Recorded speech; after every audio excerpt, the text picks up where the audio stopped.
को बोल, फिर भजनलाल जी को दोष दे रहे हो, अपन भी तो बोलते हैं सारे के सारे।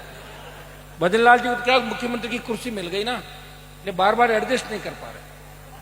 हर 3-4 घंटे बाद उनको याद देना, साहब ध्यान रखना आप सीएम हो। अच्छा मैं सीएम हो? अरे सर एक आदमी इसी काम में लगा रहता 1-1.5 घंटे, मुख्यमंत्री हो आप? मुख्यमंत्री? हाँ मैं मुख्य। उनको कभी सोचा नहीं जीवन का, कैसे सोचे बताओ मुझे? पहली बार एमएलए और सीधा सीएम। अब बताओ गुलाब जी कटारिया, वसुंधरा जी, घनश्याम जी, ओम जी, 15 जो दावेदार लंबे समय से थे, जो तैयार थे कि जैसे ही सरकार आई और हमने शपथ ली, और पर्ची भी किससे खुलाई? वसुंधरा राजे से। पर्ची जब ली तो वसुंधरा जी खुश हो रही थी, अपने लोगों को यूं कर रही थी, हो मैं खोल रही हूं पर्ची। और जैसे ही नाम देखा, मैं तो धन्यवाद दूंगा वसुंधरा जी को कि गज खा के क्यों नहीं गिरी वहां पर।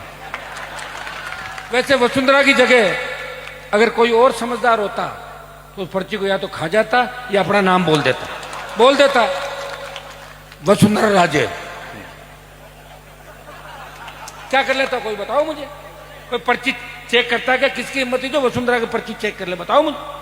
हैं लेके कह लेती मेरा ही नाम है। या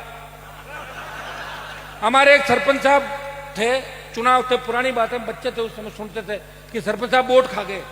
पहले वोट जो होता था ना, सरपंच साहब का रुतबा था गांव में, मारपीट वाले ज्यादा उनके साथ थे। तो भाई देखो गांव में तो लड़ जिसके पास होता है ना ताकत, लास्ट में 1-2-4 वोटों में गड़बड़ कर लेते हैं, करते हैं कि नहीं करते हैं? है ना? कहते हैं भाई खोटा सिक्का काम आता है। तो खोटा सिक्का मतलब कई बार जो बेटे होते हैं नौकरी नहीं करते, कमाऊ नहीं होते ना, लेकिन लड़ाई में मजबूत होते हैं, तो पिताजी को आवश्यक लाठी लेकर पिल पड़ते कि यार खोटा सिक्का था और बेटा काम आ गया, उसको बुलाओ बेटे को, वो ठीक करेगा। चुप पड़ने वाला तो अंदर भाग जाएगा, वो लड़ेगा वही बेचारा, से नहीं पड़ेगा। तो सरपंच साहब आए काउंटिंग में, कैसे हार गए? मैं क्यों हारे हो? बताओ कि एक वोट कितने वोट लो खा गए। अरे और एक तो उल्टा सुल्टा करके जीत गए, एक वोट से जीत के फिर रिकाउंटिंग हुई, कोर्ट कचहरियों में चला। 4 साल बाद सरपंच साहब हार गए। तो सरपंच साहब बोले मारे कहीं मजा लिया जाए कहीं गणा। तो उन्होंने जुलूस निकाला कि सरपंच साहब घर के सामने थे। सरपंच साहब के पागल होगा कहीं, मैं तो हारिड़ो ही 4 साल थार मात्र राज कर लियो थे, तो बावड़ा होगा जो जुलूस काट रहे हो।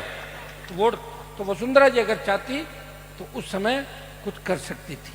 अभी भी समय करना चाहिए उनको, एमएलए उनके पास, मैं तो कहूंगा उनको करना चाहिए कुछ न कुछ।